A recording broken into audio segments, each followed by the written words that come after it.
Good morning, everyone. It's Monday, it's Holy Week, and in keeping with what I said and did last Monday, I'm going to use today to talk about something to do, some kind of practice or exercise that might help you physically, in terms of your mental health, your spiritual health. Also, maybe in using this time to reflect on who you want to be and what you want to prioritize coming out of isolation. There's a tool, an exercise, a gift that I've had and I've used for many years now, which I've found invaluable, not to do all the time, but to certainly do for seasons whenever it's valuable. It's called the Examen of Consciousness, or the Examen of Conscience. It's more the Examen of Consciousness than asking yourself whether your conscience is operating properly. And it has its roots in the Jesuit order founded by Ignatius of Loyola, St. Ignatius, who began his life as Inigo, a young son of a wealthy aristocrat in Spain, many centuries ago, who discovered a great love for knights and battles and read and was enthralled by the idea of gallant service with a sword. He joined the military age 18 and reports was an incredibly arrogant young man who challenged all kinds of people to duels, all of which he won, it would seem, because he survived that. But that he strutted around with his cape and his sword and quite fancied himself as a knight, as a rescuer, a savior, a nobleman in the military tradition. When he was 31, he was involved in a battle, and one of his legs was effectively shattered by a cannonball that ricocheted off a castle wall. And he was sent home to his father, to his parental home, to be nursed there, to convalesce. And in the midst of the 14th century, for them to do as much as they could to try and stitch him back together again. And so he had all kinds of operations. Without anesthetic, his bones were broken and rebroken, and it must have been excruciating. Because he was looked after essentially by those in the religious orders, the books he had available to him were not the books of old that he'd had, where he was reading of the great adventures of knights. But he had Lives of Saints.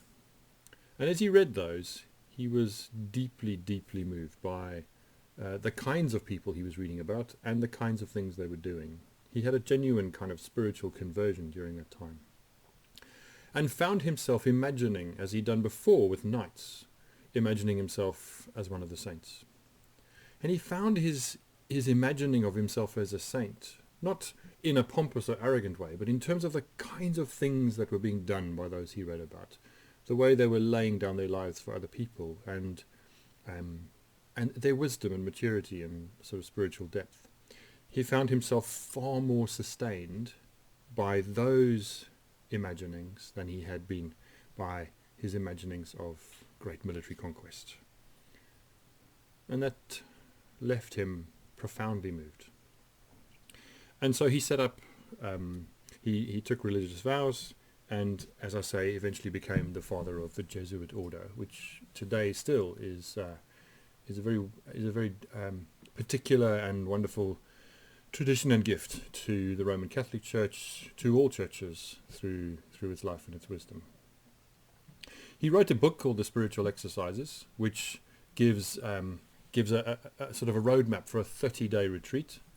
Now we're on a kind of potentially 90-day retreat, so we've got time to take it easy, but that's a considerable undertaking for anybody to undertake 4 or 5 hours of solitude and prayer in the course of a day, every day for 30 days, and then meeting with somebody after each to discuss how that had gone and what had been the fruits of it, or the revelations of that time.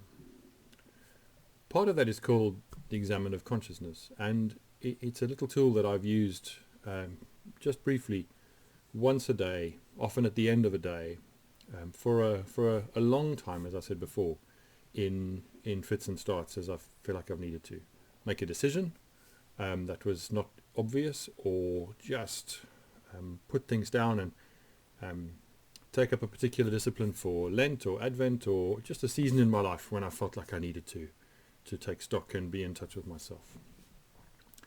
You see, the gift of the Examen of Consciousness is that it is a simple framing of our lives each day around 2 questions.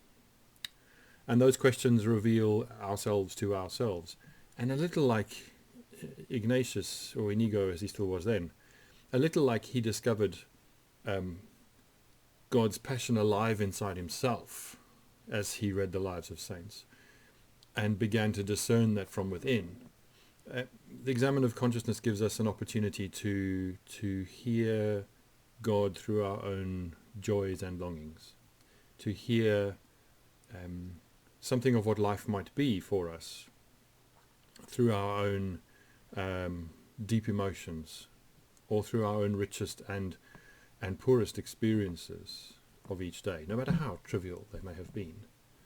It also gives us the opportunity to explore patterns across our lives, and we learn things about what we're avoiding, and we learn things about what's good for us, that we're either good at choosing or really, really rubbish at choosing, even though we know that it's good for us, and we discover that again. So the Examen is a very simple thing,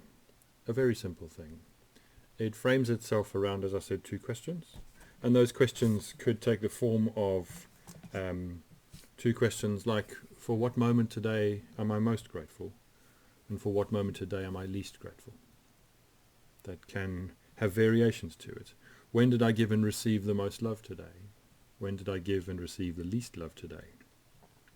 When did I feel most alive today? When did I feel most life draining out of me? When today did I have the greatest sense of belonging to myself, others, God, and the universe? I guess at home in my life. Or when did I have the least sense of belonging? When was I happiest today? When was I saddest? So if you want to do this, start whenever you like. I'd suggest maybe do it for a month. You can do it in 5-10 minutes a day. What I've done is at the end of the day, I've paused, or I found a time in the day that worked, that was consistent. And I've paused, I've lit a candle, which is a really helpful way of just focusing in the moment. Doesn't introduce any kind of magic to it, but it is using symbols. We frame the moment together. So, or we frame them for ourselves. So I'd light a candle, and then just sit for a while with those 2 questions, and try not to be too analytical about them, or too pious about them. For what moment today am I most grateful? Well, I'm most grateful for that moment when, somebody proved me wrong, and I learned something about humility. Well, maybe that's true, but for God's sake, don't do that to yourself.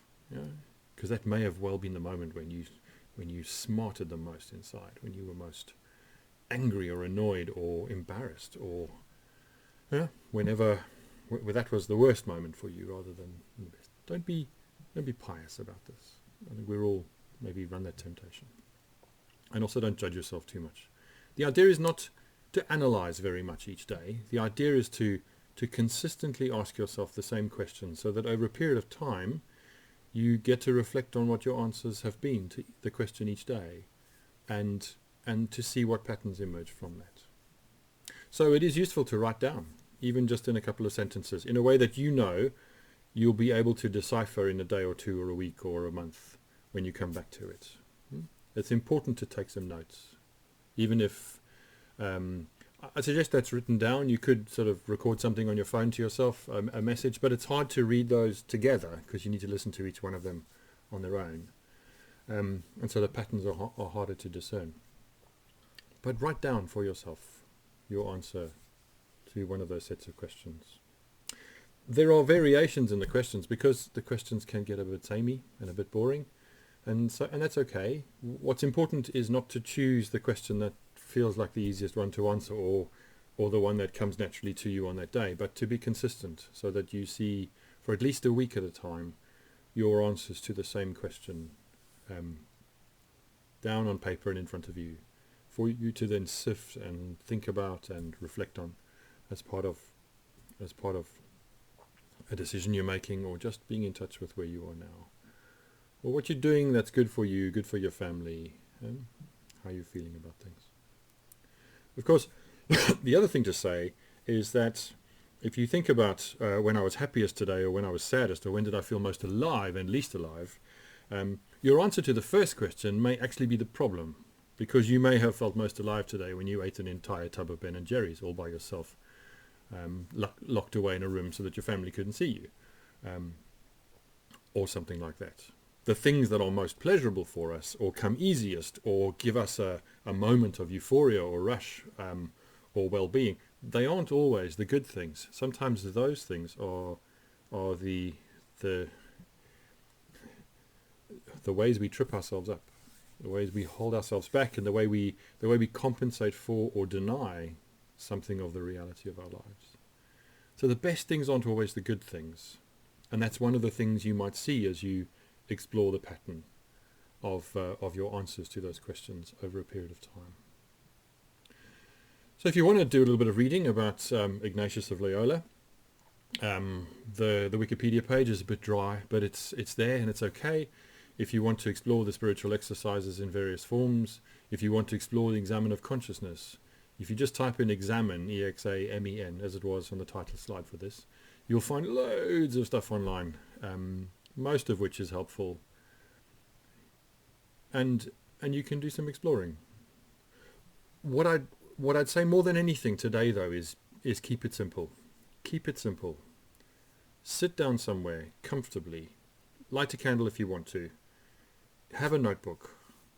Ask yourself the same two questions. Don't interrogate your immediate answers too much. Just let them come and write them down. You don't get it right or wrong. In fact, if you are getting it wrong, the only way you discover that is when you look back on the patterns of your writing and think, what's going on here? As I see this answer keep returning, which may not be authentic, actually, to who I am and what I need and what I really feel. So it's a valuable tool, and it's a valuable tool. It's like physical exercise. The greatest gift we can give ourselves with physical exercise is to do that consistently. You know, I find myself doing silly things like going for a 50-mile bike ride and then not doing anything for a week. That doesn't help me nearly as much as it would to, say, 3 times a week go for a 20-mile bike ride. It's the consistency that builds and helps us to learn about ourselves and develop some resilience and get in touch with ourselves. The Examen is something you can do very obviously without faith.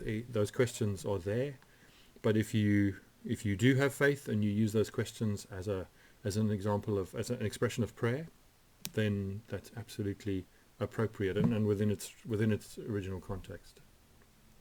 And have some fun having a think about the things that keep you alive. And one final thought. It may be that every now and then the thing you're most grateful for is the NHS, but actually that's not about you. And this is about your own inner experience of yourself. This is, in some ways, an essentially selfish endeavor. It arises out of Inigo's deep journey with his own selfishness and his own self-absorption, and discovering that within him lay the seeds of his kind of deep, rich, inner, humble life. No less confident, but so much less ego attached to it. So keep it personal. Keep it personal. You may be grateful for the sunshine and the flowers, but what was your experience of the sunshine and the flowers? What did that make you feel? What did that do to you? What did that bring to your mind? What did that unlock in you? Yeah, you get the point. So I'm prattling on. I need to finish up now. If you want to order a book, I hope you can still get it. I haven't done any checking this morning. This book called Sleeping with Bread. It looks like a little kid's book, but it isn't. It's a wonderful, short little invitation, an introduction to the Examen, written by a Roman Catholic couple and their son. I've given lots of copies away. I've read it several times. I return to it, and it's a great resource in simple layman's terms to begin exploring the Examen. It is obviously a book predicated on people's personal faith in God, in Jesus, but it'll be useful for anybody. So happy examining, or really sad examining, or both, and everything you might learn from that. And if in the way that the original exercise is intended, you spend some time with someone coming out of this experience, if I can be that person, and we can do that by video link or on the phone, if 150 of you suddenly ask me for an hour of my time in the next week in order to discuss the examen, or maybe it's a bit like coronavirus, got to wait 2 weeks for the symptoms to begin to show, I obviously won't be able to do that. But I make myself available, and it's up to you to decide what you want to do with it. Okay. Tomorrow we'll be talking a bit more about Holy Week and the journey towards Easter. But today, as I said, I do on Mondays, something to do, some practice, some experience, some discipline, some gift that you may wish to take up. Bless you, and see you tomorrow.